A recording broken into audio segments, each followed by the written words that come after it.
Audi is targeting the growing market for compact crossovers and small SUVs with its desirable little Q3. This may be a crowded segment, but there's nothing in it that's quite like this beautifully engineered slice of Vorsprung der Technik.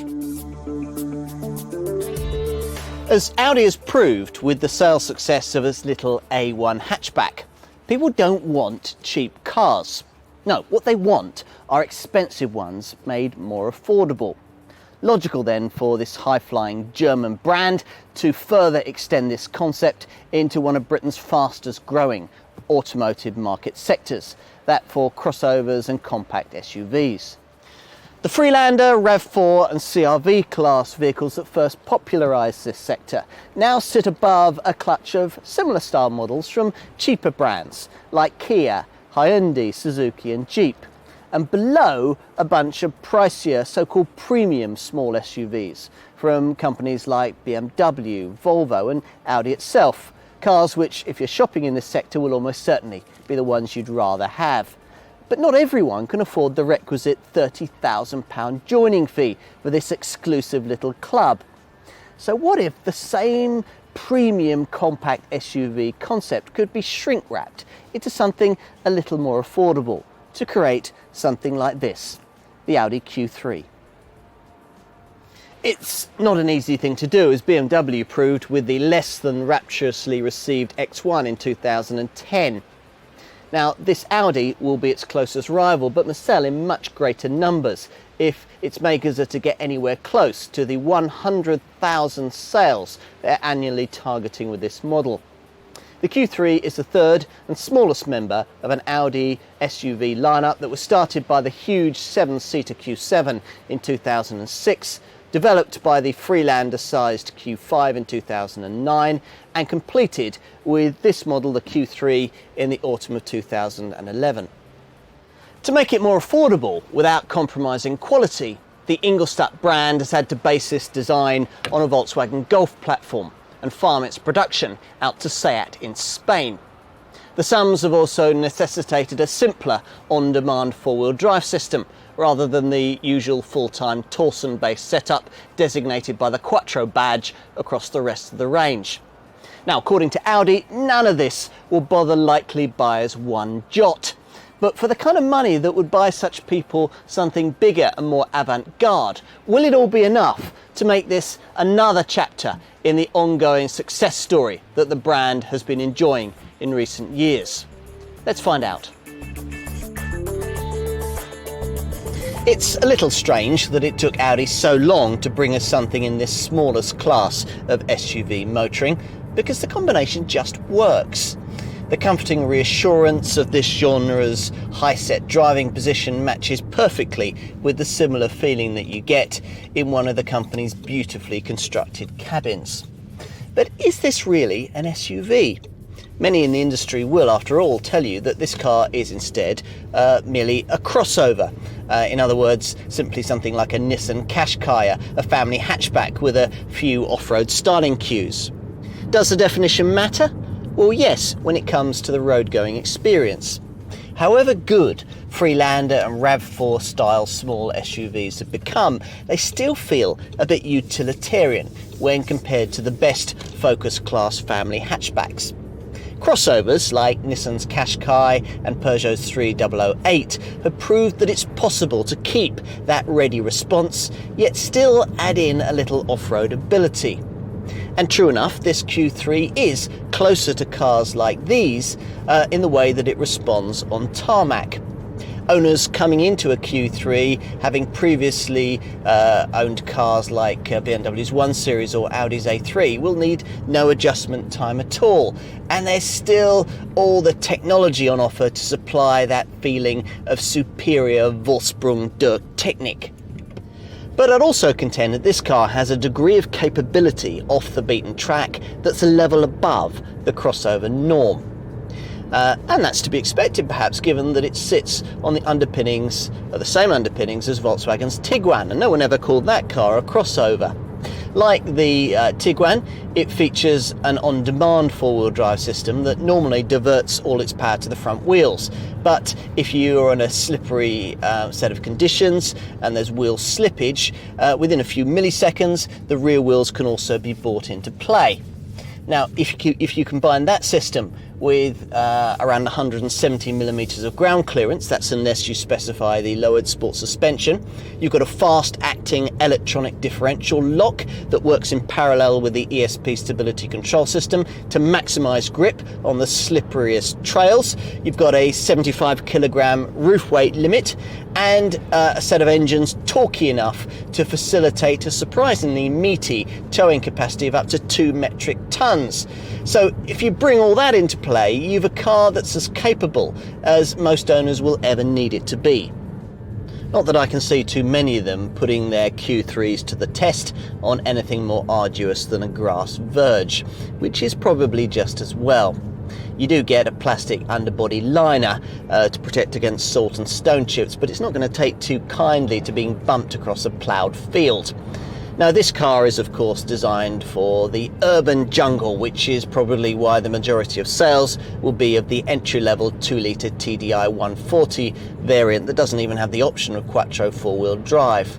I can see the appeal of this variant, but it would, I think, be a pity to sign on the dotted line for one without even trying its pokier stablemate, the 2-litre TDI 177 PS model. It is a fair bit more expensive, but then you are getting a fair bit more car, not only with the inclusion of quattro four-wheel drive, but also with the S-tronic automatic gearbox, via which you can power to 60 from rest in just 8.2 seconds. That's nearly 2 seconds quicker than the entry-level diesel variant, on the way to a top speed of 132 miles an hour.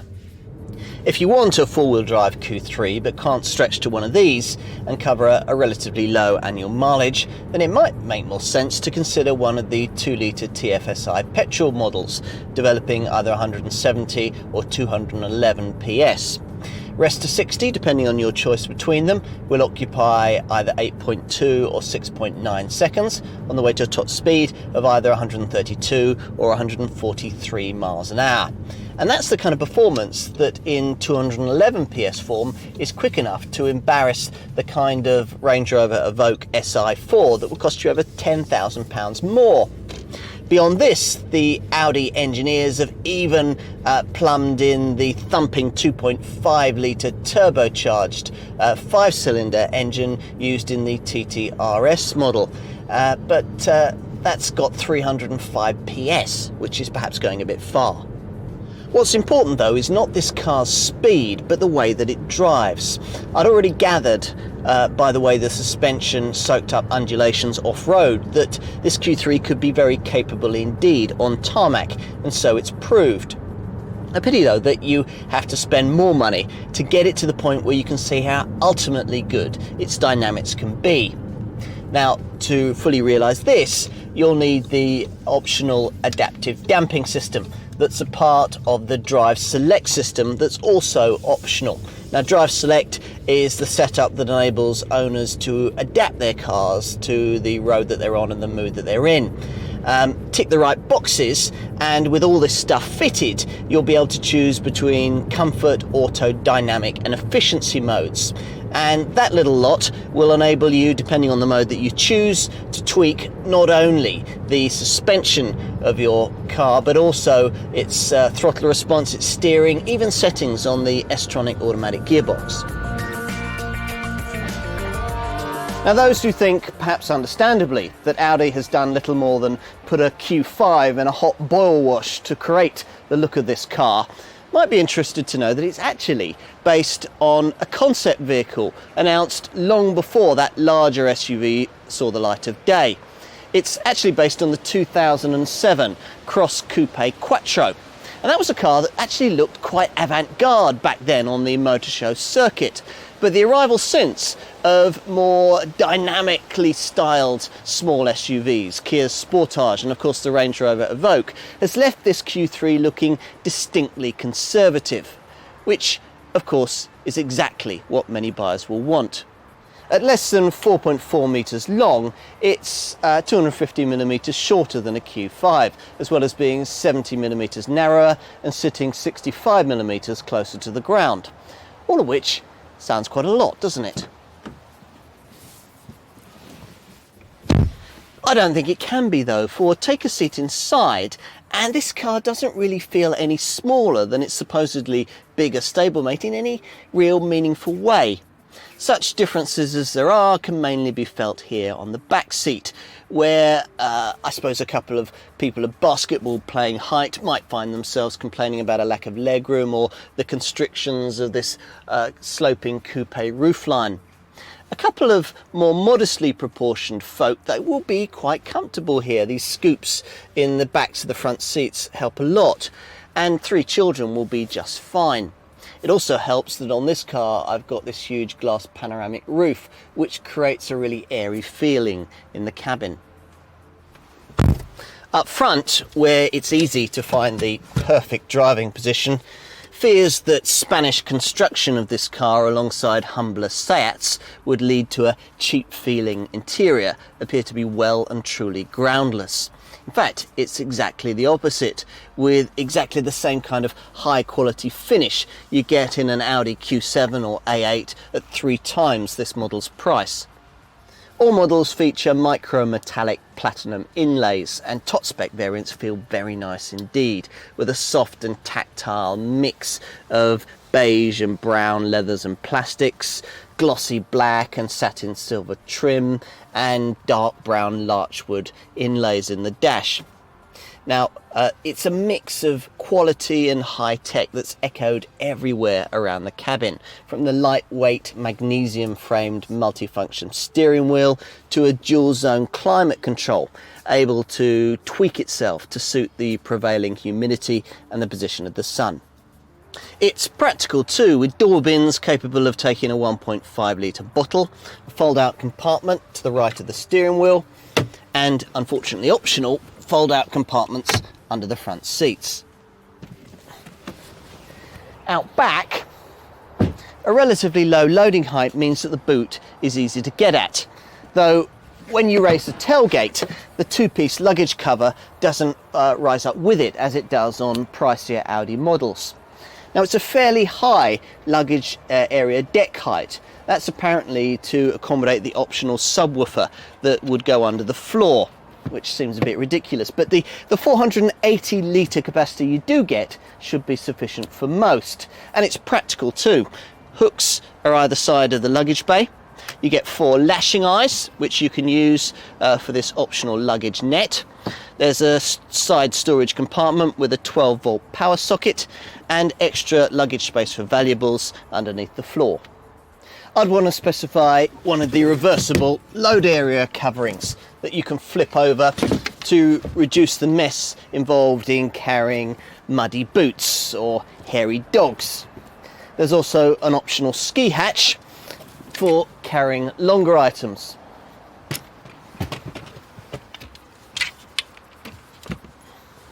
Now, if that's not enough, you can, as usual, push forward the 60/40 split folding rear seats.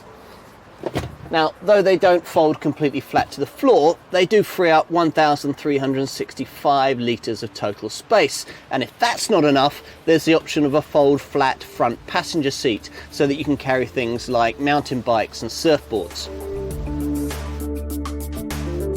You're looking at paying somewhere in the £25,000 to £30,000 bracket to get your hands on an Audi Q3. And that's not a great deal less, model for model, than an equivalent and only slightly larger Audi Q5.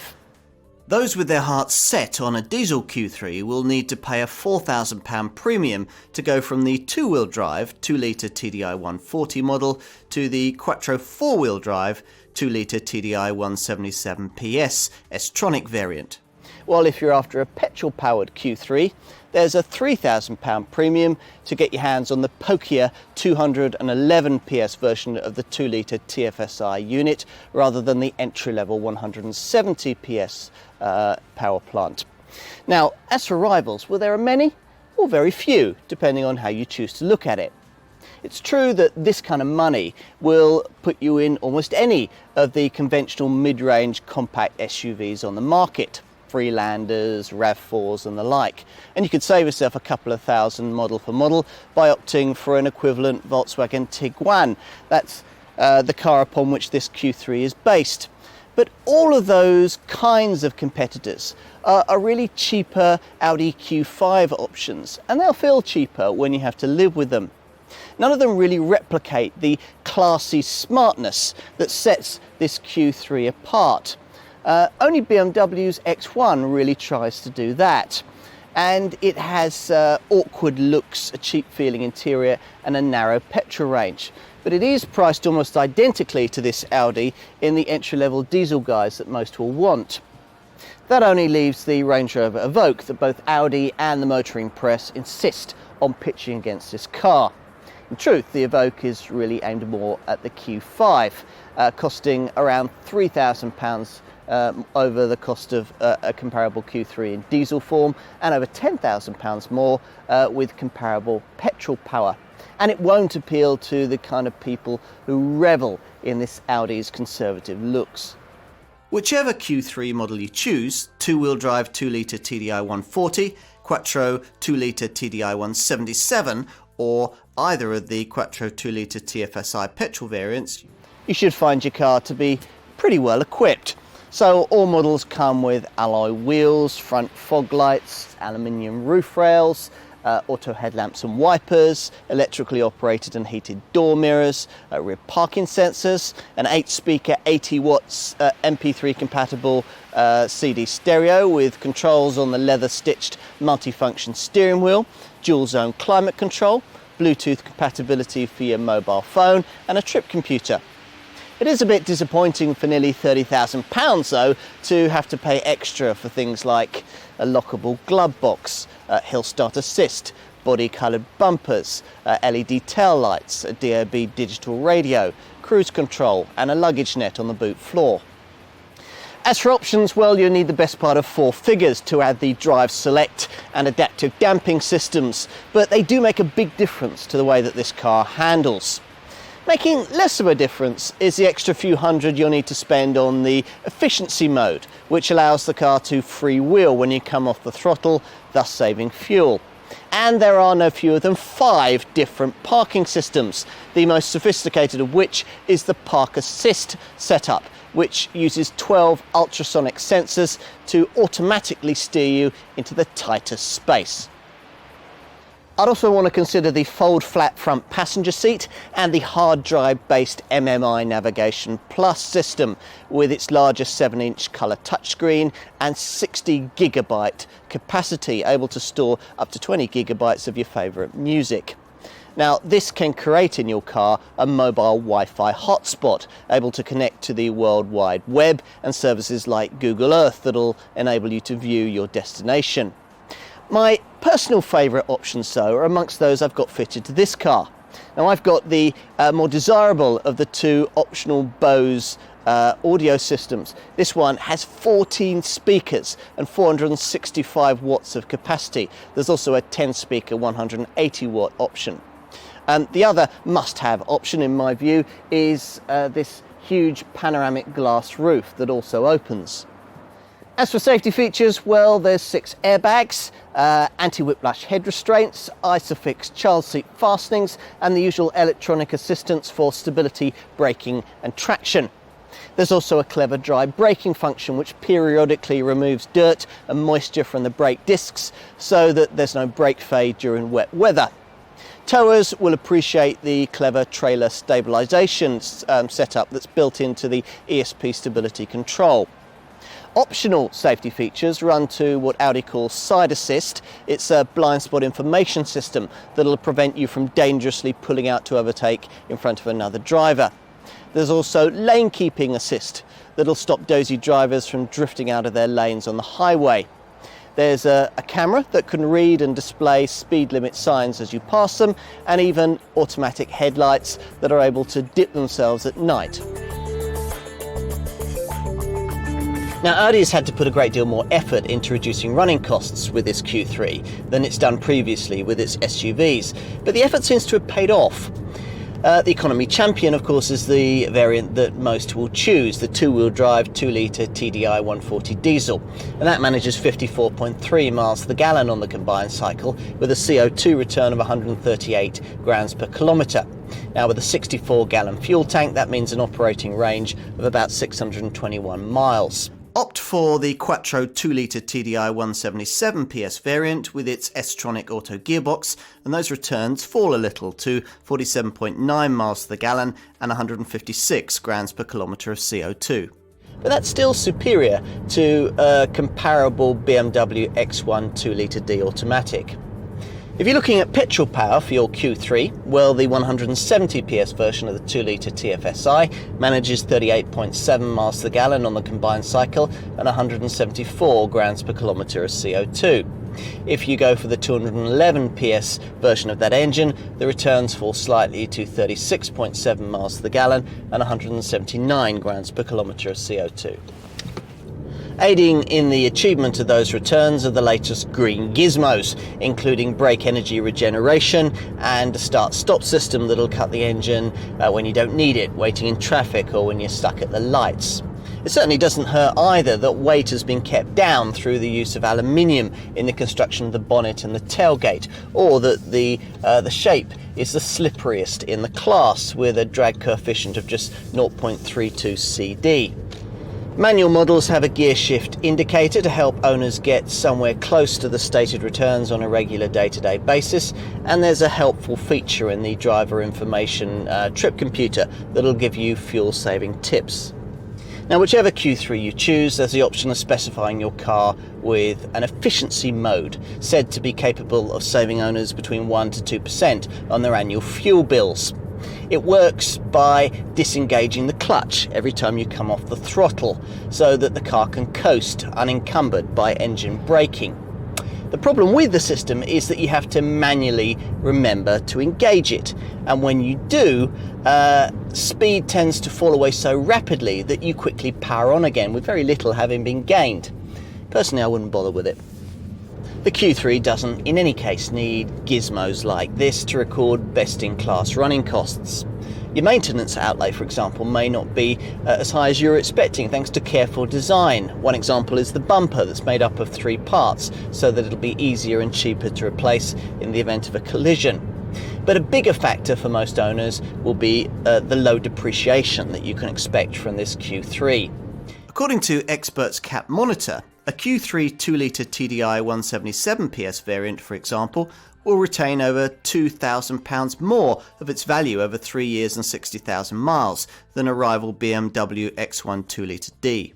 Now, figures like that lead to an impressively low set of pence per mile running cost figures. To take one example, the entry-level 2-litre TDI 140, that's a two-wheel drive Q3, that'll cost you just under 35 pence per mile to run. To put that in perspective, that's more than 3 pence per mile less than a comparable BMW X1 18D.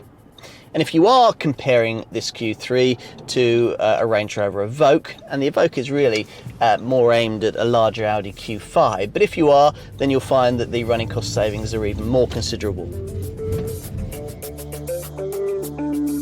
Audi knows better than most manufacturers that there's never a one-size-fits-all solution. So to that end, it offers SUVs these days in small, medium and large sizes. What's more, this smallest option could very well be the most desirable. It'll handle the extended shopping trip, the school run, the weekend away, or the annual family skiing trip to Mirabel. But then just about any decent compact SUV ought to be able to handle that. What sets this one apart is its quality, its depth of engineering, and the sheer feel-good factor that you'll have by seeing it on the driveway. It doesn't much matter whether you see this model as a Nissan Qashqai-like crossover or as a RAV4-like small SUV. Either way, it's a desirable little trinket. Compromises necessary to achieve its relatively affordable asking price have been carefully chosen and detract little from an extremely polished end result. Yes, for the same kind of money, you could buy something slightly bigger and more SUV-ish, but after trying a Q3, you probably won't want to.